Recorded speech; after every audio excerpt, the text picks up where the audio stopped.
Welcome back to K&L Farms. I'm Ken. I hope this video finds you well. My last video I put up, I was in the greenhouse and I'm trying to get out of the greenhouse and go to do something else. I have another chore which I'll explain here in just a minute. But this frost-free nozzle, it was broke 2 feet underground, and I repaired it. This is the new one that I purchased, and I was just going to show you, and I'll show you if you didn't catch the other video, the one prior to this. I'll show you an image right here. Okay, see that frost-free down below there?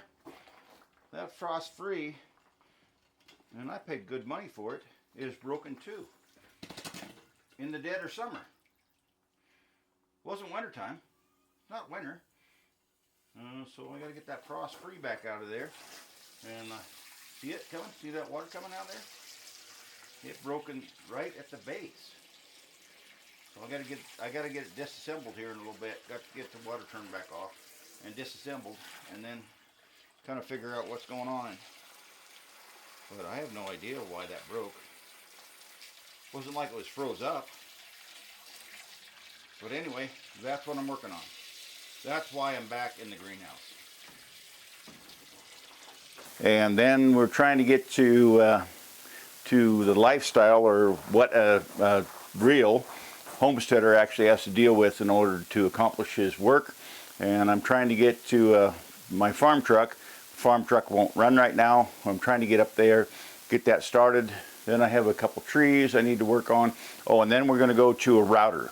We're going to go up to the little garage where my workbench area is for the woodworking area, and we're going to go over a router here towards the end of this video.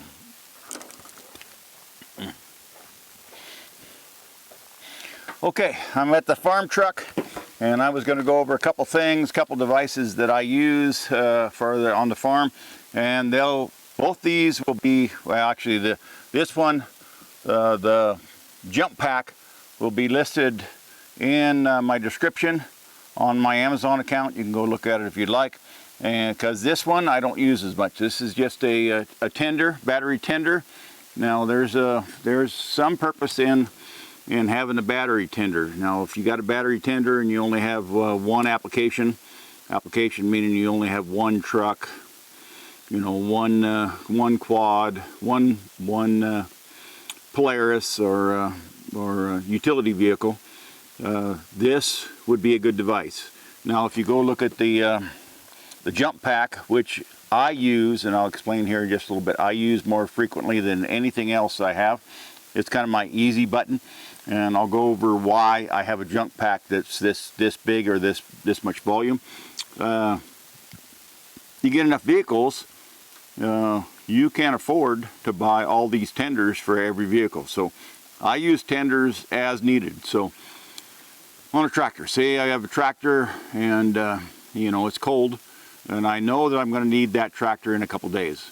I go get this tender and I put it on a tractor. That way when I get there, it's started.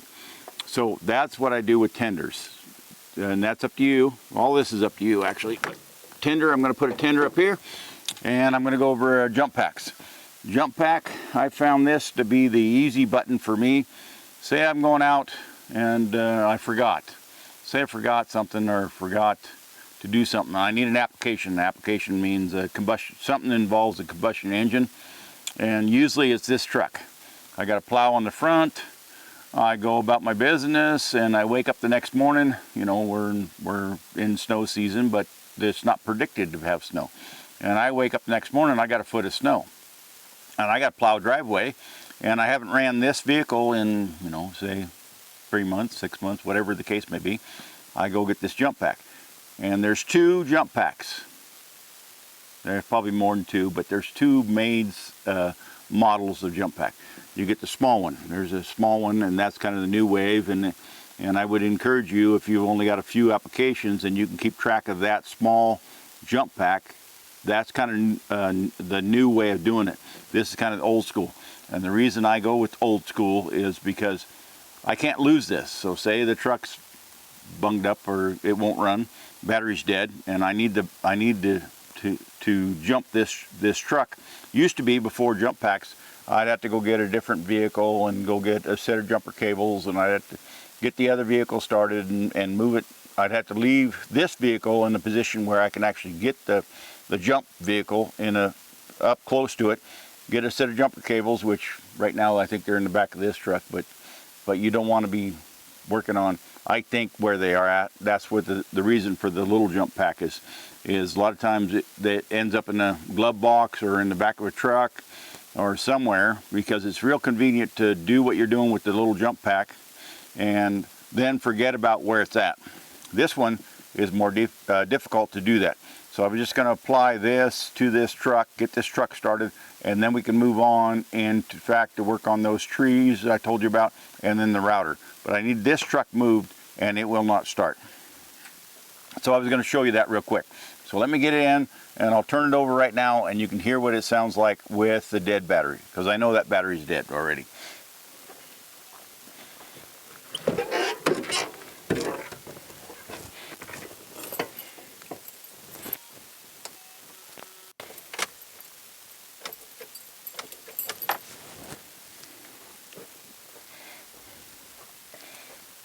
Okay, throttle the key a couple times, and this is kind of self-explanatory, but if you're not aware of it, they always go with red on red. See, I got red. This is a jumper into a shutoff, safety shutoff under the hood. And that, I just formed that together, but that's okay. This pack right here, you'll probably see this is a snow plow application on this truck. But red on red. So I'm actually gonna go further than that. Red on positive. Positive on the battery says there's a plus sign. I don't know if you can see that, but there's a plus sign right here. Plus sign, the battery will have a plus sign, and the battery will have a minus sign. The minus sign means negative, positive, negative. So I just hooked this up. And usually you can go with, you know, red on red, black on black, but I've seen combustible engines come and somebody's farmed it together, and they just, whatever color of wire they actually have at the time, that's what they put on. So I always go with red on positive, there'll be a plus sign on the battery, black on minus sign. Minus sign will be a battery. Every battery I've ever owned has had that. Now you'll be able to hear this, probably hear this once I turn this on. I haven't turned the jump pack on yet. And you'll hear a beep on the truck. It means the truck's coming alive. Hear it? Okay, I'm going to crank it.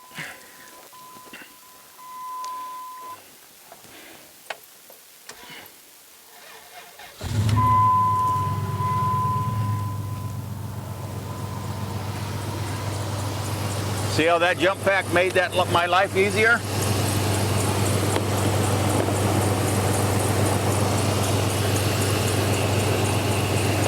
Because one of the things I was attempting to do was move this truck. I needed this truck moved. So now it's running. It'll run now that now the battery's got on it. It's actually on an alternator now, but the alternator's not bad. The battery was bad. The battery's bad because it's been sitting for 3 or 4 months.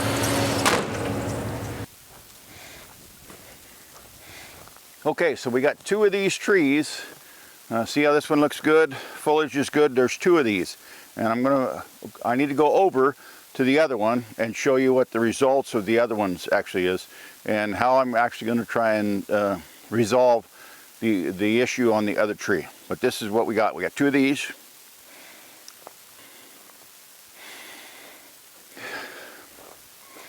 Okay, so see, this is the second tree. See how an animal came in, pretty much ate that all up. We think it was a deer, could have been an elk, not sure, but I got to put some wire around that to try and save this tree enough that whatever animal came in to consume that won't be able to get to it. I had some extra, it's actually a piece of hog wire, and I'll just put hog wire around the edge of it, and then we'll go up and look at that router.